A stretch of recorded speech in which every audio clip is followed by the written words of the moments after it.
Hello everyone, good morning. एक बार फिर से आप सभी का क्रेजी जी के ट्रिक के डेली करंट अफेयर की सीरीज में स्वागत है। आज के हमारे सेशन में हम डिस्कस कर लेते हैं 9 अगस्त के सभी इंपॉर्टेंट करंट अफेयर को। आराम से पूरे सेशन को देखिए। पीडीएफ क्रेजी जी के ट्रिक के एप्लीकेशन पर आपको मिल जाएगी, आप चेकआउट कीजिए। और आज है रक्षाबंधन, तो आप सभी को रक्षाबंधन की बहुत बहुत शुभकामनाएं। भर भर के गिफ्ट दीजिए अपनी जितनी भी बहनें हैं उन्हें, क्योंकि देखिए साल में एक बार उनके लिए एक फेस्टिवल आता है, एक त्योहार आता है। तो जो भी उनकी डिमांड हो, जो भी उनकी ख्वाहिश हो, वो पूरी कीजिए, है ना। एक दिन तो बनता है साल में। तो आप सभी के लिए रक्षाबंधन के उपलक्ष्य में क्रेजी जीके ट्रिक और रूट एप्लीकेशन आपके लिए यहाँ पर सेल शुरू हो गई है, जहां पर आपको सारे कोर्सेस अप टू 90% तक ऑफ में अवेलेबल है। तो चेकआउट कीजिए आप एप्लीकेशन को, दोनों को ही, रूट एप्लीकेशन और क्रेजी जीके ट्रिक एप्लीकेशन को। और कोई भी आपको हर्डल आता है तो आप हमारी हेल्पलाइन नंबर पर कॉल कीजिए, आपकी क्वेरी सॉल्व हो जाएगी। तो चेकआउट जरूर कीजिएगा। उसके अलावा फेस्टिवल को सेलिब्रेट कीजिए, साल में एक बार आता है। तब तक हम शुरू करते हैं आज के हमारे इंपॉर्टेंट करंट अफेयर को। पहला क्वेश्चन, पहली बार लाया गया global MS Swaminathan award for food and price किसे दिया गया है? तो पहली बार ही देखिए इस अवार्ड को लॉन्च किया गया है, global MS Swaminathan award for food and price. यह अवार्ड पहली बार दिया गया डॉक्टर एरेनारे को। अब अगर हम डॉक्टर एरेनारे की बात करें कि ये कौन है, तो ये एक नाइजीरियन साइंटिस्ट है, बहुत ही फेमस है नाइजीरियन साइंटिस्ट। इन्होंने नाइजीरिया में हंगर को खत्म करने के लिए काफी प्रयास किए, भूखमरी को खत्म करने के लिए, है ना, लोगों में जो कुपोषण है उसको खत्म करने के लिए इन्होंने काफी इफेक्टिव काम किया है नाइजीरिया में, डॉक्टर एरिनारे। तो भारत के पीएम नरेंद्र मोदी के द्वारा पहला global MS Swaminathan award for food and price दिया गया नाइजीरियन साइंटिस्ट को, डॉक्टर एरिनारे को। ठीक है, देखिए अवार्ड जो है एमएस स्वामीनाथन के नाम पर दिया जाता है। इनको हमने काफी बार डिस्कस किया है, क्योंकि एमएस स्वामीनाथन की जयंती 7 अगस्त को मनाई जाती है। इसके बारे में भी हमने डिस्कस किया था। तो एमएस स्वामीनाथन जो कि फादर ऑफ ग्रीन रिवॉल्यूशन है इंडिया में, इनके नाम पर यह अवार्ड शुरू किया गया। अच्छा, देता कौन है? दो संस्थाएं मिलकर यह अवार्ड देती है, अभी शुरू किया गया। एक तो इंडिया में एमएस स्वामीनाथन रिसर्च फाउंडेशन काम करता है, फूड के सेक्टर में रिसर्च के लिए ये फाउंडेशन काम करता है। और इसके अलावा एक इंटरनेशनल ऑर्गेनाइजेशन है, the world academy of science, एक एनजीओ है इंटरनेशनल। तो इन दोनों ने मिलकर इस अवार्ड को शुरू किया है। ठीक है, 7 अगस्त को यह अवार्ड दिया गया एमएस स्वामीनाथन की जयंती पर। फूड और पीस के क्षेत्र में जो भी व्यक्ति काम करता है, जो भी ऑर्गेनाइजेशन काम करती है, उसको यह अवार्ड दिया जा सकता है। तो पहली बार ही दिया गया तो नाइजीरियन साइंटिस्ट को दिया गया। वर्ल्ड एकेडमी ऑफ साइंसेस, जैसा कि मैंने आपको बताया कि इंटरनेशनल ऑर्गेनाइजेशन है जो डेवलपिंग कंट्रीज है वहां पर साइंस और रिसर्च के क्षेत्र में काम करने के लिए ये एनजीओ काम करता है।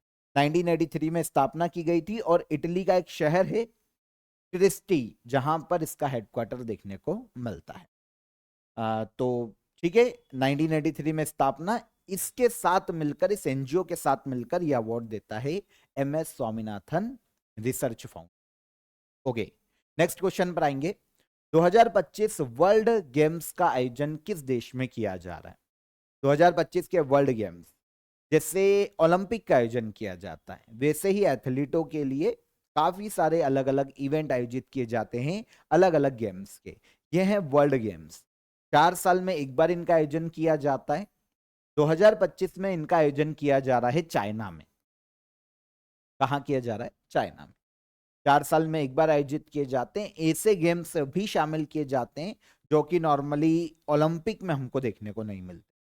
ठीक है, तो चाइना 2025 वर्ल्ड गेम्स का आयोजन 7 से लेकर 17 अगस्त तक, चीन का एक शहर है चेंगडू, यहां पर इसका आयोजन किया जा रहा है, चेंगडू शहर में। यह इन खेलों का 12वां एडिशन है। पहली चीज, इस बार भारत की तरफ से 17 प्लेयर्स यहां पर पार्टिसिपेट करेंगे और ऑल ओवर पूरे वर्ल्ड से 4000 प्लेयर यहां पर पार्टिसिपेट करने के लिए आएंगे।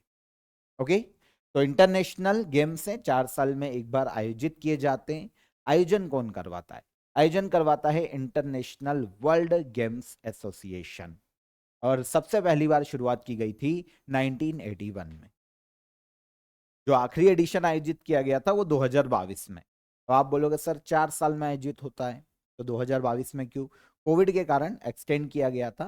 तो बर्मिंघम और यूएसए में इसका आयोजन किया गया था 2022 में। भारत ने एक ब्रॉन्ज मेडल यहाँ पर अपने नाम किया था और 70वीं रैंक इंडिया की उस वक्त आई थी, ठीक है, वर्ल्ड गेम्स में। और अगर हम मेडल टेली देखें तो उस वक्त जर्मनी मेडल टेली में पहले स्थान पर, यूएसए दूसरे स्थान पर था और यूक्रेन तीसरे स्थान पर था। इंडिया की रैंक थी 70, ठीक है।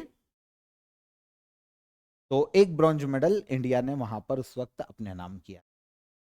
इंटरनेशनल वर्ल्ड गेम्स एसोसिएशन जो कि इन गेम्स का आयोजन करवा, वर्ल्ड गेम्स का आयोजन करवाने के लिए जिम्मेदार संस्था है और इंटरनेशनल ओलंपिक कमेटी से मान्यता प्राप्त है। इसकी स्थापना की गई थी 1980 में और इसका हेडक्वार्टर स्विट्जरलैंड के ल्यूसाने में देखने को मिलता है और यही वर्ल्ड गेम्स का आयोजन करवा। फॉर्च्यून की 2025 की व्यापार में सबसे शक्तिशाली लोगों की लिस्ट में पहले स्थान पर कौन है? फॉर्च्यून 2025 की लिस्ट है most powerful people in business. तो इस लिस्ट में यूएसए की एक मैगजीन है, इसकी लिस्ट है। इस लिस्ट में वर्ल्ड के सबसे पावरफुल व्यक्ति बिजनेस के सेक्टर में यह है जेनसन हुआंग। आंसर भी करेक्ट हो जाएगा। कौन है जानते? जेनसन हुआंग का नाम सुना है? ये एनवीडिया के संस्थापक है, जेनसन हुआंग। इनकी जो कंपनी है ना एनवीडिया, वो 4 ट्रिलियन इकोनॉमी को पार करने वाली जो वैल्यू है, वैल्यूएशन है, मार्केट वैल्यूएशन, इसके वैल्यूएशन को पार करने वाली वर्ल्ड की पहली कंपनी बनी है आज तक। तो फॉर्च्यून मैगजीन ने 100 most powerful people in business list को हाल ही में जारी किया था। दुनिया के सबसे पावरफुल व्यक्ति जो कि बिजनेस लीडर हैं उनकी रैंकें जारी करता है और इस बार ये सेकेंड एडिशन है इस लिस्ट का। टॉप जो इस लिस्ट में रहे, सबसे पहले हमने बात की जेनसन हुआंग की, founder and CEO Nvidia company के।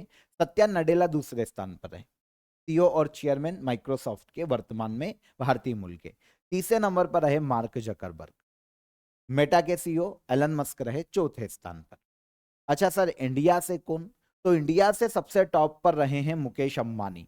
हालांकि ऑल ओवर इनकी रैंकिंग देखें तो ये 56 है, रिलायंस इंडस्ट्री।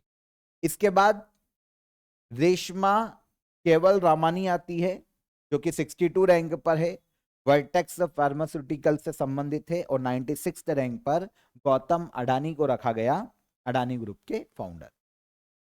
तो वर्ल्ड के सबसे टॉप में हो जाते हैं जेनसन हुआंग और इंडिया से हो जाते हैं Mukesh Ambani. Fortune 100 most powerful people in business, हर साल ये रैंक निकाली जाती है। हालांकि ये दूसरा ही एडिशन है इस बार, क्योंकि इसकी शुरुआत ही 2024 में पहली बार की गई। फॉर्च्यून मैगजीन यूएसए की एक मैगजीन है, पत्रिका है, उसके द्वारा। अभी फॉर्च्यून मैगजीन ने अपनी एक लिस्ट जारी की थी, अगर आपको याद हो तो, फॉर्च्यून ग्लोबल 500 लिस्ट है ना। इसमें वर्ल्ड की मार्केट वैल्यूएशन के आधार पर, रेवेन्यू के आधार पर वर्ल्ड की टॉप कंपनीज की लिस्ट भी फॉर्च्यून ने अभी जारी की थी, जिसमें इंडिया की रिलायंस इंडस्ट्री ही सबसे टॉप पर रही थी। हालांकि इस इंडेक्स में रिलायंस इंडस्ट्री को 88 रैंक पर रखा गया था, लेकिन इंडिया में ये सबसे टॉप पर। लगातार 22वीं बार इंडिया की सबसे टॉप कंपनी है फॉर्च्यून की लिस्ट में रिलायंस इंडस्ट्री, ठीक है। और 2024 में अगर हम रैंक देखते हैं रिलायंस इंडस्ट्री की तो ये 86 थी और अभी 2025 में ये रैंक हो गई है 88। चाइन पहल किसके द्वारा शुरू की गई है? चाइन इनिशिएटिव को शुरू करने का श्रेय दिया जाता है Indian council of medical research, ICMR, Indian council of medical research को शाइन इनिशिएटिव है ये। अब देखिए इसके तहत किया क्या जाएगा। जो संस्थान है Indian council of medical research, ये 9th से लेकर 12th क्लास के जो स्टूडेंट है उनको बायोमेडिकल के क्षेत्र में उनको रिसर्च को बढ़ावा देने के लिए और ऐसे स्टूडेंट को बायोमेडिकल के बारे में जानकारी देना, ताकि इन फ्यूचर स्टूडेंट इस फील्ड को चुन सके। बायोमेडिकल की बात करें तो बायोलॉजी है ना, लिविंग थिंग पर रिसर्च की जाती है और मेडिकल सेक्टर में जब इन चीजों से मेडिसिन डेवलप किया जाना, डिसीज की इलाज किया जाना। तो बायोमेडिकल के सेक्टर में ऐसे बच्चों को जो कि 9th से 12th तक के हैं उनको बताना। शाइन इनिशिएटिव का मुख्य उद्देश्य है, Indian council of medical research के द्वारा इसे शुरू किया गया है। 9वीं से लेकर 12वीं क्लास के जितने भी स्टूडेंट्स हैं उनको शामिल किया जाएगा और उनको कई सारी एक्टिविटीज कराई जाएगी जो कि बायोमेडिकल से संबंधित। एक्टिविटीज में साइंस, हेल्थ, बायोमेडिकल रिसर्च इनके बारे में बताया जाएगा। आईसीएमआर की जो लेबोरेटरीज है इंडिया में वहां पर विजिट करवाया जाएगा कि भाई कैसे काम होता है, कैसे रिसर्च होती है, ताकि इन फ्यूचर जो स्टूडेंट है 9th से 12th तक के वो बायोमेडिकल की फील्ड को चुन सके और उस फील्ड में लोगों की क्योंकि जान बचाई जा सकती है मेडिसिन को डेवलप करके, तो इस फील्ड को बच्चे चुने, जागरूक हो इसके प्रति। यह उद्देश्य शाइन इनिशिएटिव का शुरू करने का श्रेय दिया जाता है Indian council of medical research को, है ना। बायोमेडिकल क्या है ये मैंने आपको समझा ही दिया, लिविंग थिंग की स्टडी की जाती है और फिर डिसीज को सही किया जाता है, मेडिसिन डेवलप की जाती है, तो ये होता है बायोमेडिकल। तो जरूरी भी इसीलिए क्योंकि भाई मेडिसिन और वैक्सीन बनाई जा सकती है, काफी सारे हेल्थ केयर के टूल्स बनाए जाते हैं इसमें, काफी सारे अभी जैसे पेस मेकर हो गया, हार्ट में लगता है, एमआरआई सीटी स्कैन की मशीन है, इनका भी विकास किया जाता है। यहाँ पर Indian council of medical research के बारे में बात करें जिसकी स्कीम है शाइन इनिशिएटिव है, तो बायोमेडिकल रिसर्च के क्षेत्र में काम करने वाली इंडिया की सबसे बड़ी रिसर्च ऑर्गेनाइजेशन है। 1911 में अंग्रेजों के शासनकाल में स्थापित हुई थी। नई दिल्ली में इसका हेडक्वार्टर देखने को मिलता है। राजीव बहल इसके डायरेक्टर जनरल है और यह ministry of health and family welfare के अंतर्गत कार्य करती है। डब्ल्यूएचओ ने हाल ही में किसे कैंसर जनक वायरस के रूप में पुनः वर्गीकृत किया है? वर्ल्ड हेल्थ ऑर्गेनाइजेशन, इसने हेपेटाइटिस डी को कैंसर जनक वायरस माना है। हेपेटाइटिस डी को कैंसर जनक वायरस की कैटेगरी में डाला है। वैसे आपको पता होना चाहिए हेपेटाइटिस लीवर से संबंधित डिसीज है, काफी अलग अलग फॉर्म होते हैं, hepatitis A, B, C, D, E, अलग अलग हेपेटाइटिस होते हैं। वायरस या जो टॉक्सिक सब्सटेंस है उसके कारण ये फैलता है, स्पेशली वायरस के कारण हेपेटाइटिस होता है और लीवर को प्रभावित करता है। अब इसमें से भी जो हेपेटाइटिस डी जो है वो लीवर कैंसर के बहुत ज्यादा चांसेस पैदा करता है, इसीलिए डब्ल्यूएचओ ने इसे कैंसर कारक वायरस की लिस्ट में इंक्लूड किया है। ओके, तो डब्ल्यूएचओ की भी यहां पर बात कर लेते हैं। यूनाइटेड नेशन की एक ऐसी एजेंसी है जो कि पूरे वर्ल्ड में हेल्थ सेक्टर के लिए काम करती है, हेल्थ केयर को इंप्रूव करने के लिए पूरे वर्ल्ड में काम करती है। 1948 में 7 अप्रैल को इसकी स्थापना की गई थी। स्विट्जरलैंड के जेनेवा में हेडक्वार्टर है। यूनाइटेड नेशन के जितने मेंबर हैं वो लगभग सारे डब्ल्यूएचओ के मेंबर हैं और इसके डायरेक्टर जनरल टेड्रोस एडोनॉम घेब्रेयेसस हैं वर्तमान में। हर साल 28 जुलाई को वर्ल्ड हेपेटाइटिस डे मनाया जाता है। अभी हमने इसकी लास्ट मंथ बात की थी। Hepatitis let's break it down 2025 में वर्ल्ड हेपेटाइटिस डे की थीम।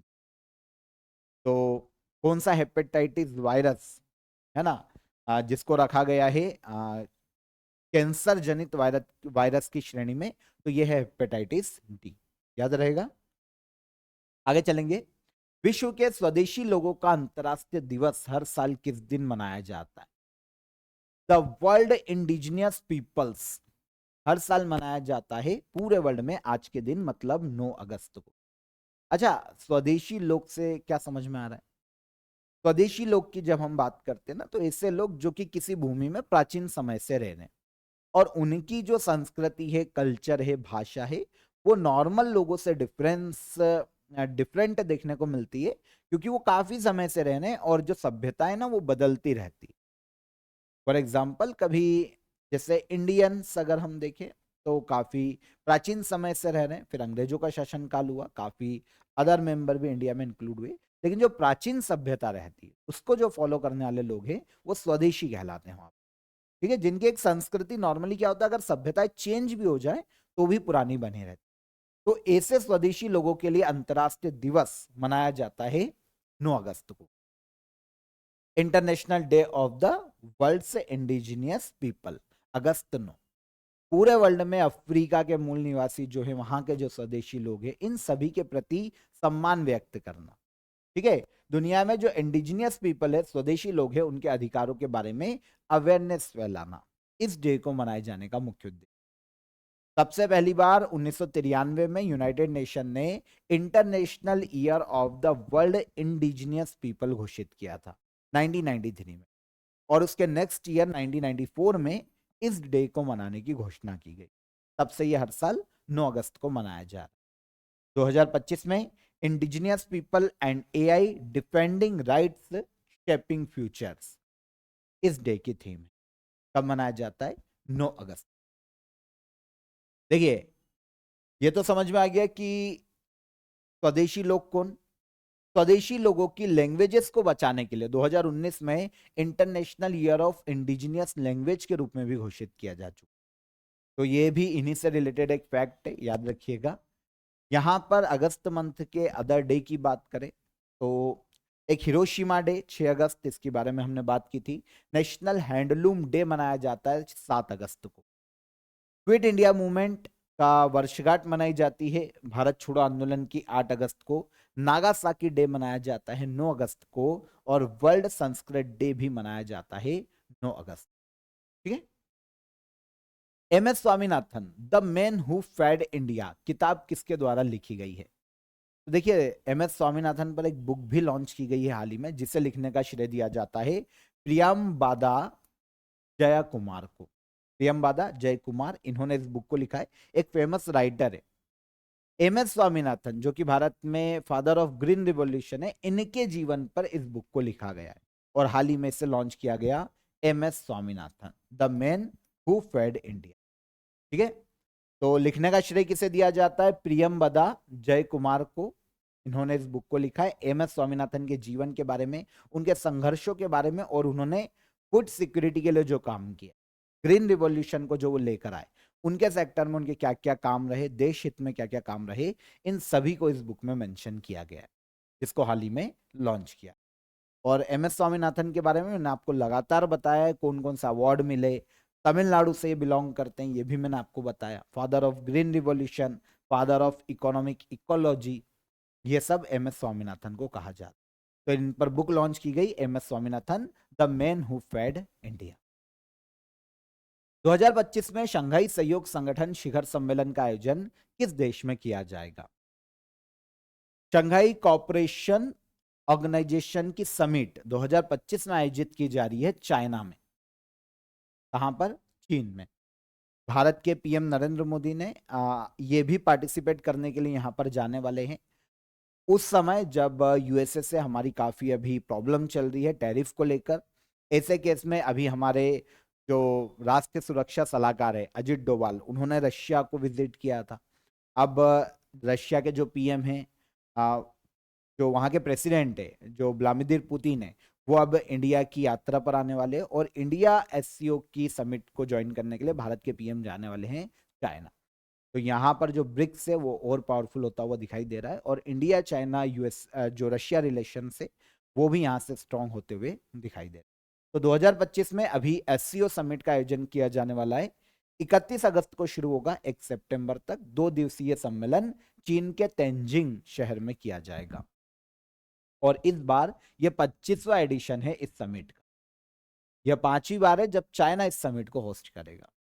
शंघाई कॉपरेशन ऑर्गेनाइजेशन, ठीक है, दुनिया का सबसे बड़ा रीजनल ऑर्गेनाइजेशन है। दुनिया के 24% जो क्षेत्रफल है जिन देशों के पास, वो शंघाई कॉपरेशन ऑर्गेनाइजेशन के मेंबर है। वर्ल्ड के 42% जो पॉपुलेशन है वो इस ऑर्गेनाइजेशन के मेंबर्स कंट्री में, स्पेशली चाइना और इंडिया। 10 मेंबर है इसके, China, India, Pakistan, Russia, Kazakhstan, Kyrgyzstan, Tajikistan, Uzbekistan, Iran और बेलारूस। ठीक है। 1966 में सबसे पहली बार शंघाई 5 की स्थापना की गई थी, चाइना, कजाकिस्तान, किर्गिस्तान, रशिया और तजाकिस्तान के द्वारा। 2001 में उज्बेकिस्तान को जोड़कर एससीओ का गठन हुआ। 2017 में इंडिया और पाकिस्तान इसके मेंबर बने, और 2023 में ईरान, और 2024 में बेलारूस इसके पूर्ण मेंबर बने। और फिर काफी सारी ऑब्जर्वर पार्टनर्स कंट्री के रूप में इसमें इंक्लूड है। एससीओ की पहली मीटिंग का आयोजन किया गया था 2001 में चीन के शंघाई में, पहली बार भी चीन में आयोजित की गई। लास्ट ईयर जो 24वीं मीटिंग थी वो कजाकिस्तान के अस्ताना में आयोजित की गई, और अब 25वीं बैठक का आयोजन किया जाएगा चीन के तेंजिंग शहर में। ओके, एससीओ की 2025 में जो डिफेंस मिनिस्टर मीटिंग है वो भी अभी चीन के क्योंगदाओ शहर में आयोजित की गई थी जून मंथ में, और अब इसकी एनुअल समिट का आयोजन भी चाइना में ही किया जाए। किस निजी कंपनी ने भारत की पहली स्वदेशी मीडियम मशीन गन विकसित की है? तो ऐसी प्राइवेट कंपनी जिसने भारत की पहली स्वदेशी रूप से निर्मित मीडियम मशीन गन को विकसित किया है, ये कंपनी है लोकेश मशीन्स लिमिटेड। ये पार्ट बनाती है, नॉर्मली मशीन के पार्ट बनाती है, तो इसने ये मीडियम मशीन गन का निर्माण किया, और इसने जिस लेबोरेटरी के साथ मिलकर इसका निर्माण किया वो डीआरडीओ की लेबोरेटरी है, जिसका नाम है Armament Research and Development Establishment. DRDO की एक लेबोरेटरी है, इसके साथ मिलकर लोकेश मशीन लिमिटेड ने first indigenous medium machine gun को विकसित किया।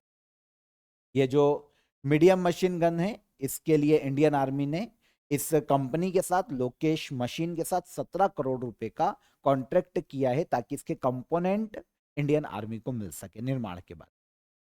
देखिए, जो नॉर्मल यूज की जाती है ना एमएमजी अभी, उससे ये 25% तक और ज्यादा हल्की होगी, तो जो हमारे आर्मी जो है उसको उठाने में यहाँ पर थोड़ी सी सहूलियत होगी। सिंगल शॉट और ऑटोमेटिक मोड दोनों में से चलाया जा सकता है। जो मीडियम मशीन गन है जो पहली बार इंडिया में बनाई गई, 1 मिनट में 800 राउंड फायर कर सकती है, और 1800 मीटर तक की इसकी रेंज है। ठीक है, 40 से 55 डिग्री टेम्परेचर, -40 से 55 डिग्री टेम्परेचर में भी इसे यूज किया जा सकता है। तो इसका निर्माण किया है पहली स्वदेशी रूप से निर्मित मीडियम मशीन गन, किसने? लोकेश मशीन्स लिमिटेड ने। प्राइवेट कंपनी है जिसका हेडक्वार्टर देखने को मिलता है पालानगर, हैदराबाद में 1983 में स्थापना की गई, और इसने जिसके साथ मिलकर इसे बनाया, डीआरडीओ की laboratory Armament Research and Development Establishment. इसकी स्थापना 1958 में की गई थी, और यह लेबोरेटरी डीआरडीओ की महाराष्ट्र के पुणे में स्थित। ठीक है, लास्ट क्वेश्चन।